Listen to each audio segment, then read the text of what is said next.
Hello, welcome to your lesson on binomial distribution, finding the number of trials. Let's get rolling. So to recap, we've learned something called the binomial distribution. For example, this notation here shows us that the random variable x is distributed binomially with n trials and a probability of success of p. All right, here's an example. We'll look back at what we've done and then move ahead with our topic for today in one example.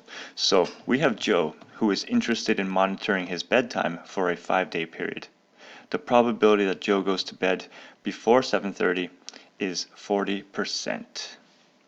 Wow, you might be thinking, who is this Joe who's going to bed before 7:30 and it's 40% chance that will happen? That's amazing. You're dreaming of this life, literally. You want to go to bed early, no more late nights. Well, we'll find out who Joe is in just a second, but first, let's confirm that this is a binomial distribution. There are 4 conditions that must be met for a distribution to be binomial. Number 1, there is a fixed number of trials. Looking at this here, there is a fixed number of trials. We are seeing that Joe wants to measure this over a 5-day period, so there are 5 days he's going to check his bedtime. All right, each trial has only 2 possible outcomes. In our situation here, that's true. He either goes to bed before 7:30 or does not. So there's 2 outcomes. Number 3, the probability of success is constant. In this case, yes, success in this case is going to bed before 7:30, and that probability is 40%. And it doesn't say that the probability changes, so every day that probability is the same. Number 4, trials are independent of one another.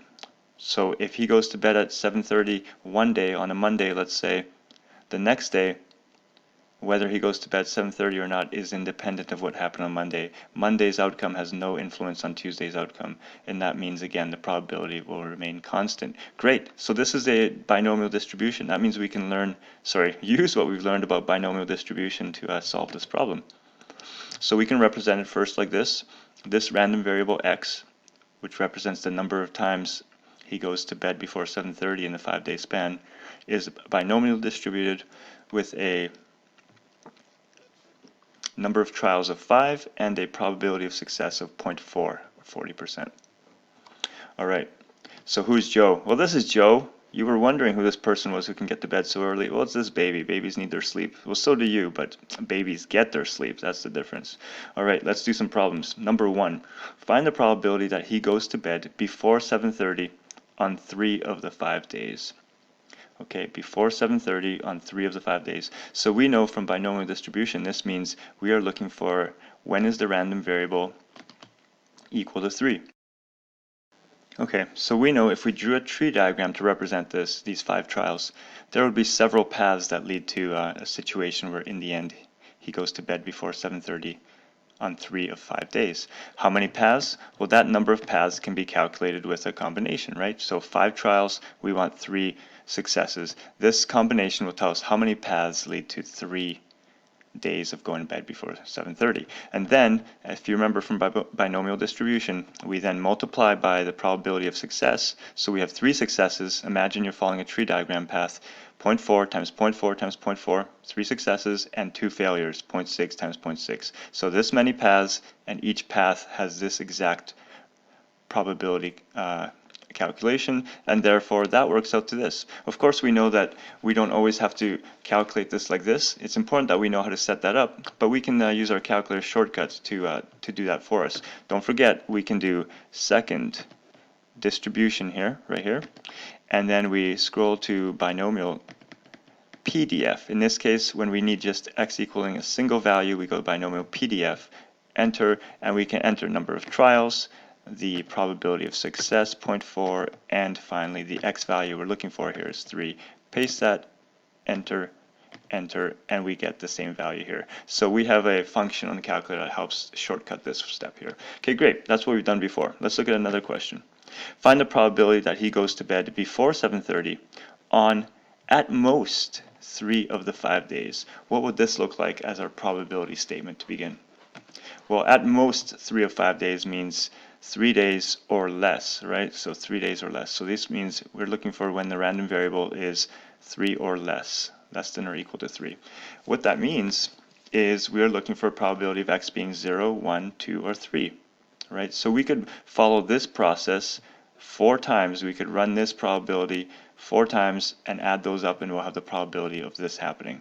All right, but it's kind of tedious to run all 4 of those, right? One after another. I mean, we can do it, but we can also rewrite this a different way. How would you write this using a complement? Okay, so as a complement, that would be 1 minus probability of x equals 4 or 5, right?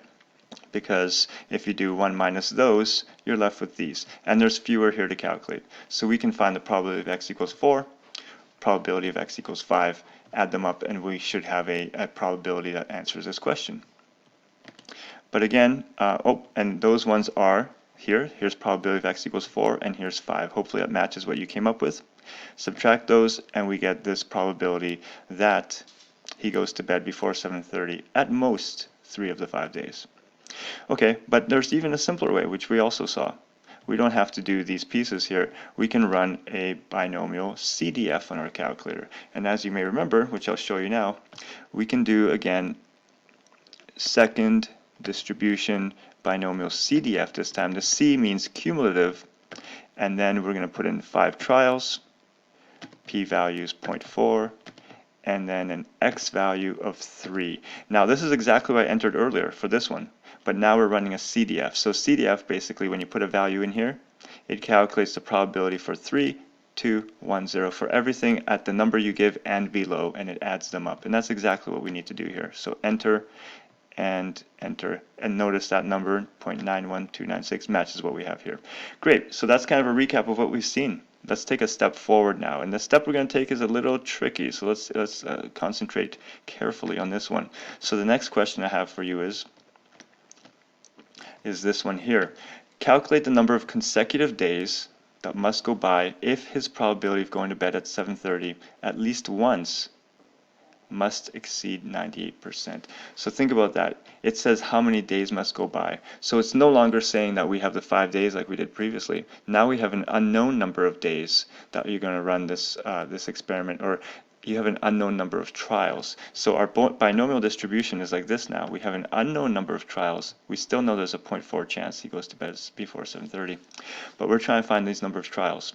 And we're trying to find the number of trials that lead to this situation here exactly, where the probability of him going to bed at 7:30 at least once must exceed 98%.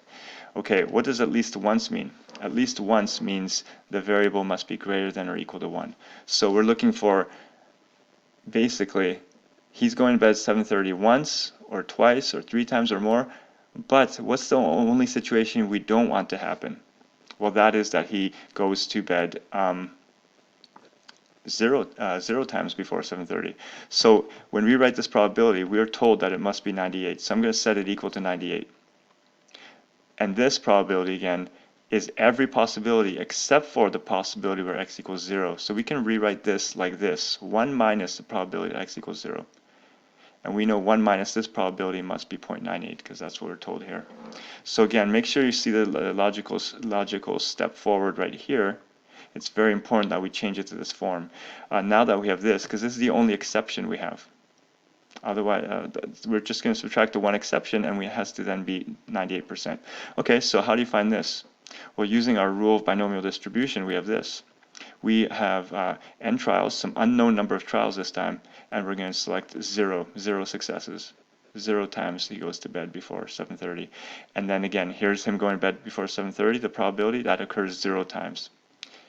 But the probability that he doesn't go to bed, 0.6, occurs n times, right? So this is just our expanded form of this one here. Make sure you know the expanded form. So now we have a larger equation. The good news in this equation, and this only works because we have x equals 0 here, is that n choose 0 is 1, and anything to 0 power is also 1.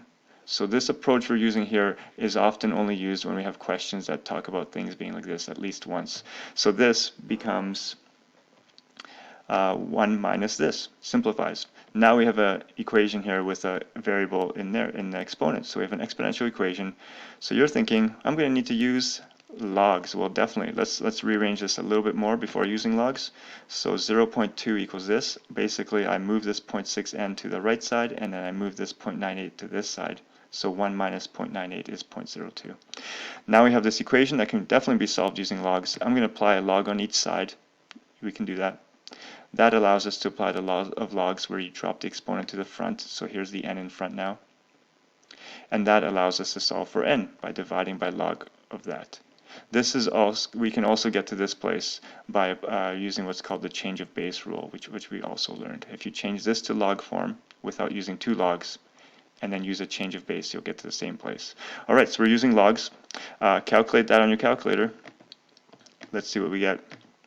We have 7.6 equals n. So that tells us the number of trials that must occur for there to be a 98% chance that at least one of those days he will get to bed before 7:30 is 7.6 trials. That means we need to round that up to 8, because we need 8 or more trials. If it takes a little bit more than 7, we can just say 8, because we can't have half trials or portions of trials. So 8 days it will take. On 8 consecutive days, there is a 98% chance he will go to bed at least once before 7:30. That's how we figured it out. Make sure you pause and study this carefully. We're going to try some problems like this now. This is, for a lot of students, the first time they see this approach. It's a little tricky. So let's try some together again. So here's your next situation. A box contains a large number of carnations, of which 1/4 are red. The rest are white. Carnations are picked at random from the box. How many flowers must be picked? So the probability that there is at least one, see, notice it's the same as we just had, at least one red carnation among them is greater than 0.95. So same exact setup. So I hope you took notes on the last one. We're going to try the same approach here. This one, we're not giving the probability of getting a red carnation. However, we're told how many red carnations there are. 1/4 of them are red. So right away, let's check our work here. We have the number of red carnations you draw is binomially distributed. We don't know how many trials. We know the probability of success is 0.25 because 1/4 of them are red. We're looking for a probability that red carnations are greater than or equal to 1. That when you reach into the box, you get a red carnation 1 or 2 or 3 or 4 or more. And we're seeing how many trials will it take for this probability to become greater than 95%, 0.95. The steps are identical to the last problem, so just check your work carefully, check the math, and check the final answer. The answer is it will take 11 trials, so or more. That means you will have to reach into this box 11 times or more. And then if we do this 11 times, we are guaranteed that you will have a 95% chance of having a red carnation at least one time. Okay, great problem, great logic in these ones. Let's try a couple more. So now we're going to look at, can this be done on our calculator? Because the calculator might simplify things. Yes, it can. So let me show you. Here's how you do it on your calculator. First, you're going to press y equals, and you're going to enter 1 minus for your first equation. 1 minus, just like we're setting up that 1 minus the probability. Okay, so I put it in here, 1 minus. Okay, next step, second distribution. You're going to go to second distribution like we have been doing. You're still in the graphing window here. So again, you're still in here, you press second distribution, you enter your binomial PDF, enter the values we have, and then press, now that you've entered that in the y equals, you can press second table. So instead of graphing something, we can go to a table of values. Second table will produce this table here, and you can see all the values here. And we know we're looking for when does our probability, which is our equation, when does that probability exceed 0.95? And we can see here, 11 trials, it exceeds 0.95. Same answer we got by doing the long approach with logs. Great to see this shortcut on the calculator. All right. Let's try a couple from the practice assignment to wrap things up. First one is this. We're going to look at number 1. Take a look at that. Okay, now this one you should notice that x less than 1 is the same as x equals 0. So this is a little simpler than what we were doing because you're just looking for probability of x equals 0. So you can just run your binomial distribution on this and solve it like that. We didn't have to do a step of 1 minus that because all we needed here was x equals 0. So again, there's that. And you still need to run logs to solve that because the exponent is the n value. But we get this answer here. So pause and check your work carefully. And now let's try number 4. This one is like the ones we've done. Read it carefully, see if you can set it up. Let's see how it goes. Okay, so here's the answer for this one. There's our binomial distribution. Here's the setup, just like we did before. 1 minus the exception, which is x equals 0, and then running it all there using logs, getting an answer. Check your work again. After doing 3 examples, I hope you're feeling confident. We'll see you soon.